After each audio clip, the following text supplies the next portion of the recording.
My Daughter's Keeper presents The Pantry by Kai Walker, a solo 5e scenario by Obvious Mimic Press. Episode 2.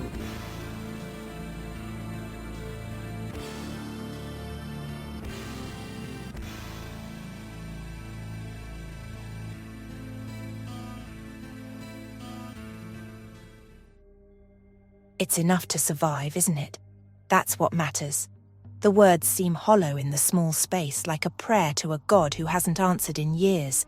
Perhaps there's more he could say given the right encouragement. Roll a charisma persuasion check. I've got a -1 in charisma, but let's see what happens.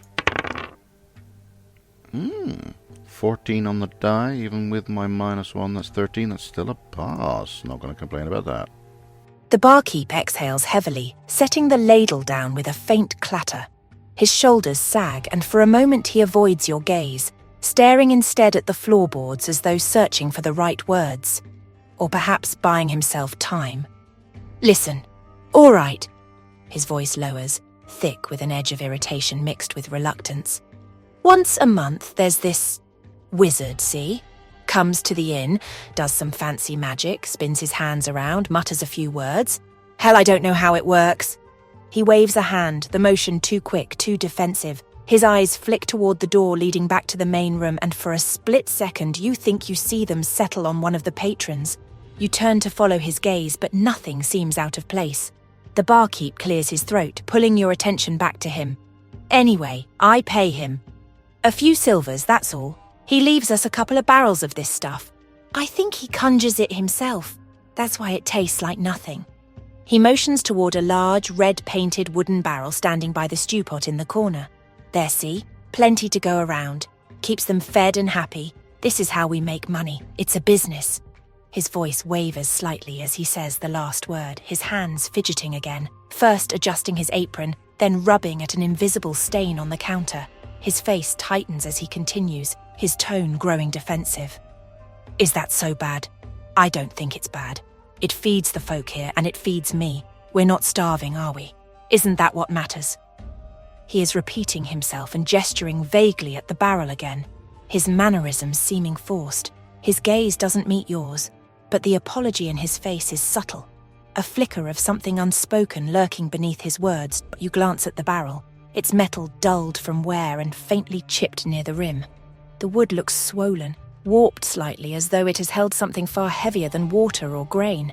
The barkeep speaks again, his tone clipped and final. It's enough, isn't it? What more could anyone want? Plot thickens, but I'm not going to let him know just yet. Take me to the pantry, my good man. Good, the barkeep says curtly, wiping his hands on his apron. Follow me. I'll get you your bed and show you the room. He leads you through a narrow doorway at the back of the kitchen. The hallway beyond is as narrow as the doorway, the dim light from a single flickering oil lamp doing little to brighten the space. Water stains streak down the wooden panel walls, pooling at the floor where mould creeps between the planks. Tiny ants skitter along the baseboards, tirelessly moving debris. This way, he mutters, his voice muffled as he shoulders a door open. The pantry is cramped, no more than 20 square feet. The smell from outside doesn't linger here. Instead, the air is cold and sterile. It's a welcome change. A few wooden barrels are placed against the far wall, the same red barrels as the one in the kitchen. Opposite the entrance is a single window. It stands out, pristine and out of place, its new glass gleaming faintly despite the storm raging outside.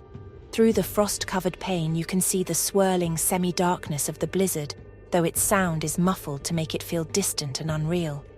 We just put that window in and the barrels hold our food. Leave them be, we can't risk anything spoiling. Our supplies are limited.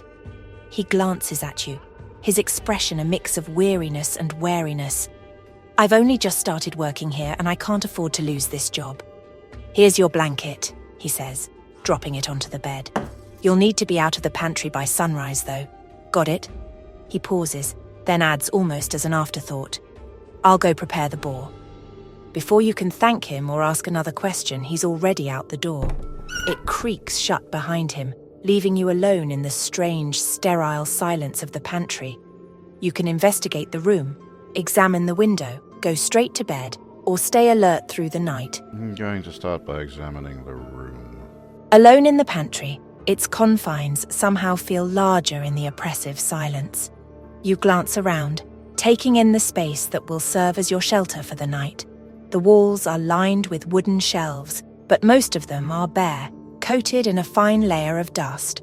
A few scattered items remain: a cracked ceramic bowl, a rusted tin can, and a single glass jar with something murky and unidentifiable inside. It feels as though the room has absorbed years of neglect despite its apparent use. Your gaze drifts to the barrels the barkeep had mentioned. There are several of them pushed against the far wall, their surfaces painted a dull blood red. The lids are tightly sealed, but faint scratches mark their edges. A small butcher's corner occupies one side of the pantry. A rudimentary chopping block, stained dark from years of use, leans precariously against the wall. A few knives and cleavers hang from nearby hooks, their blades tarnished and chipped. They've clearly not been used recently. A faint noise draws your attention. A soft creak, like the shifting of weight on old wood. You freeze, listening intently, but the sound doesn't repeat. It could have been the wind, the house settling, or your imagination playing tricks on you. But in the stillness of the pantry, it lingers in your mind like a whisper.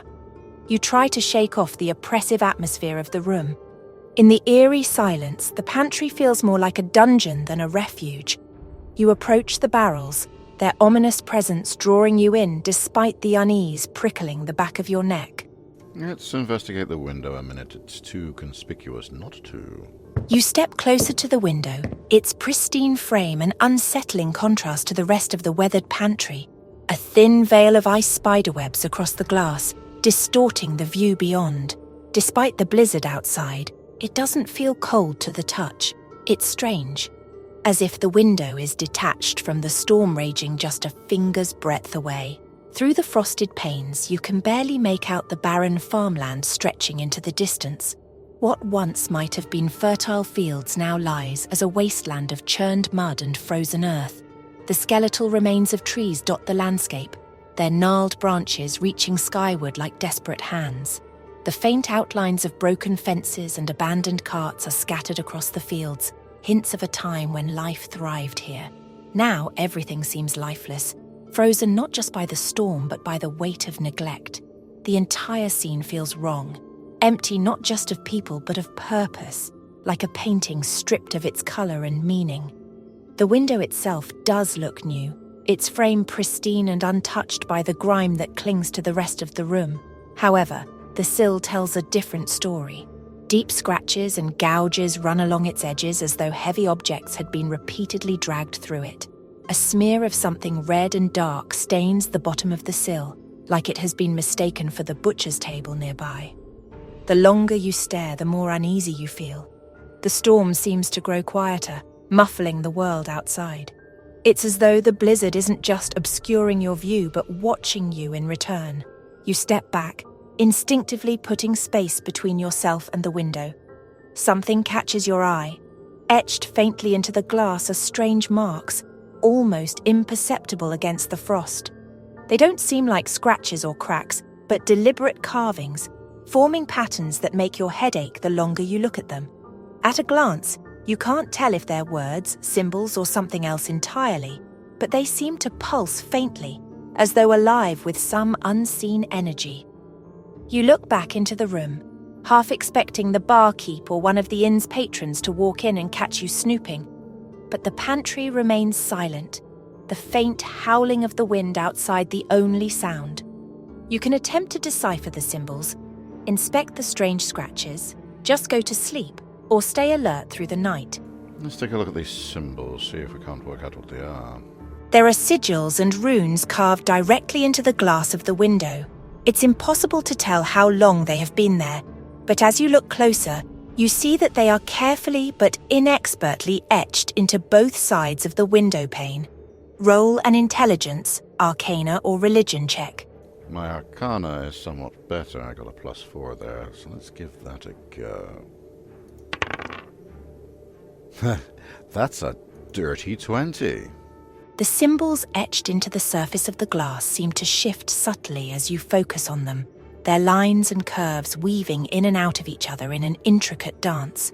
They are faint, as though whoever carved them did so hesitantly or long ago. Then recognition sparks. These are protective runes, their purpose clear, to create a barrier. But the rune's edges are worn and fractured as though time, or something more deliberate, has drained them of their potency. You trace a finger over one, feeling a faint warmth beneath your touch, a flicker of the magic that once coursed through them. You step back, your heart racing, the faint hum of the runes still echoing in your mind. The storm outside feels closer now, almost pressing against the glass. Whatever it is, it's waiting. If you haven't done so yet, you can inspect the scratches on the window frame. Let's have a look at these scratches a minute. Let's have a complete picture if possible. Though the window frame boasts some of the freshest paint you've seen around the inn, it is marred by deep, ragged scratches. Most are along the bottom of the frame, and you can see matching marks on the windowsill outside. However, there are a few deep furrows dug into the wood of the window itself and even the top of the frame. Roll an intelligence, investigation, or wisdom perception check. My perception is fractionally higher. That's a +5. Let's have a look, see how we roll. That's 1. But I have got inspiration to burn, so let's re-roll. That's more like it. That's a 13 + 5. That is a nice easy 18. You crouch by the window, running your fingers along the small, jagged scratches etched into the sill. They're deep and uneven, as though made in a frenzy. Your eyes trace the marks, and you notice something chilling. They form a pattern. Each set of scratches aligns perfectly with the edges of the window frame, as though something had gripped the sill tightly, pulling itself through. The dried residue smeared across the scratches catches your attention next. You touch it hesitantly, rubbing the substance between your fingers. It's not mud as you first thought. It's something darker, stickier, with a faint metallic tang. Blood, but not fresh. Old, congealed, and smelling faintly of rot. A thought creeps into your mind. Whatever made these marks wasn't trying to get in. It was dragged out. I'm going to rest, but I am going to stay vigilant. At least I'm in the warm and out of the storm. I think I can lose a night's sleep. Gain inspiration. Though the bed is comfortable enough, you decide to stay alert in this strange inn.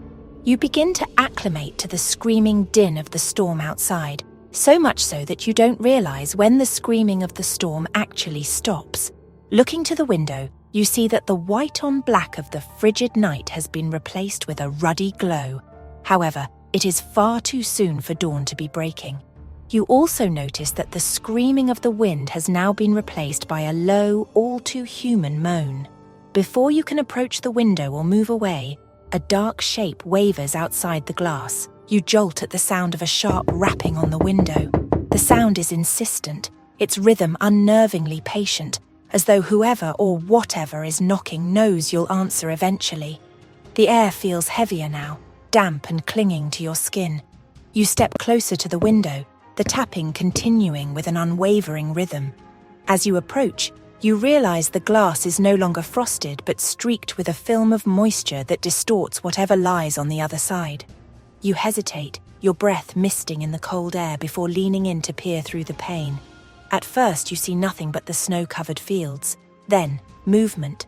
2 small, beady eyes are inches from the glass, staring straight at you, unblinking. Tiny, pointed fingers tap on the glass again, their rhythm slow and deliberate.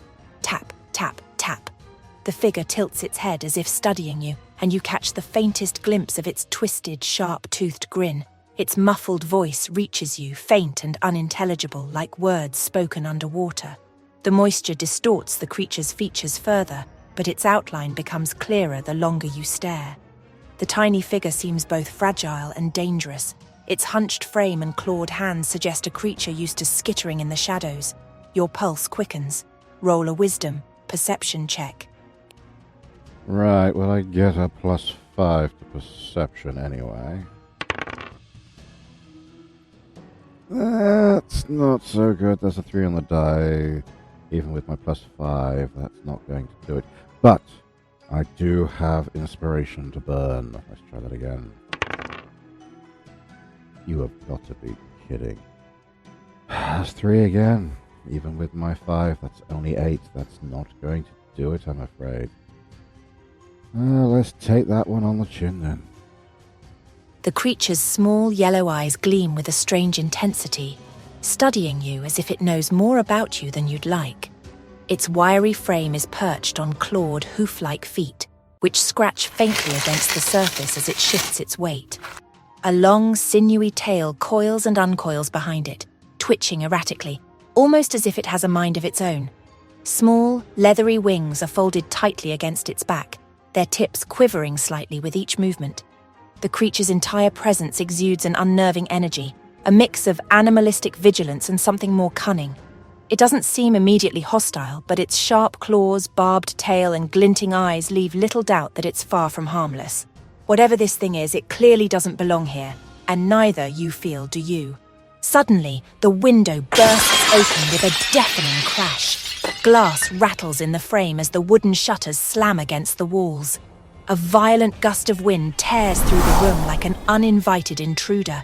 However, instead of a rush of cold air flooding the space, you are met with a blazing heat. Where you expected to see the empty fields and farms you passed by, you are now seeing an endless plain of dark, deep red. The smell has returned, the smell of the food cooking on the stove in the tavern kitchen. An excruciating stench that rattles you to your core and forces you to take a step back. You look past the creature in front of you and into the distance. Rivers of blood twist and churn like sluggish lava, their viscous surfaces reflecting a sickly red light from no discernible source. Piles of bleached bones rise like grotesque monuments from the ground, forming unstable spires that seem ready to collapse under the weight of their macabre contents. Some of these piles are shaped into crude altars, their surfaces slick with gore, with dead and dying creatures on top of them, waiting for a final release. Huge pits filled with bodies, humans, animals, and countless others, are feeding the streams, putrid, thick liquids moving slowly. Disintegrating corpses pass by, and skeletons, piled up on the riverbeds, are seemingly mocking the recently deceased. A low, almost inaudible hum vibrates in your chest, mingling with distant wails and cries that echo endlessly. The sound is faint, yet it crawls into your ears, a haunting chorus of agony that seems to emanate from the ground. Streams of bubbling, putrid liquid traverse the rivers of blood, their surfaces dotted with floating remains, bones, limbs, and unrecognizable chunks of flesh. Occasionally, the streams converge into pools, where twisted, multi-limbed creatures stir and shift to feed themselves. Their movements send soft ripples across the surface. Above it all, the sky glows an unnatural red, streaked with veins of black that pulse like diseased arteries. Closer to you, the creature perches on the window frame, its tiny body stark against the chaos behind it. Its red skin glistens with sweat, and it adjusts its glasses with an air of nonchalance. Behind it, a skeletal figure collapses into one of the rivers, its hollow eyes turning to you in a silent plea as it sinks into the muck. The creature notices your perplexity, knocks on the glass of the open window again with its tiny fingers, breaking your trance, and announces, "Delivery." The creature flaps its wings and jumps down from its perch on the windowsill. You now notice it is carrying a piece of paper. It places it on the table next to the window and begins moving the barrels closer to the window. "What? You've never seen an imp with a job to do?" It snaps at you. "Well, don't just stand there gawking. Help or get out of the way." Without another word or even a glance in your direction, it strides to the nearest barrel, its movements brisk and methodical, as though it has done this 1,000 times before. It produces a tiny metal ladle, stained dark with who knows what, and flips open the lid of the barrel. A putrid stench immediately fills the room, the kind of odour that makes your stomach churn and your knees wobble. It smells of rotting flesh, rancid bile, and something acrid that stings your eyes. The imp doesn't seem to notice or doesn't care. It hops back to the window, lifting the ladle in one clawed hand and balancing a small pitted bucket in the other. With an ease that belies its tiny size, it dips the ladle out of sight into the hellscape beyond the window. You watch as it scoops up a thick, viscous sludge. The liquid glistens with an unnatural sheen, a swirling cocktail of black, red, and sickly green. Small chunks float within, too malformed to identify but unmistakably organic. Steam rises from the bucket, carrying with it the same wretched stench.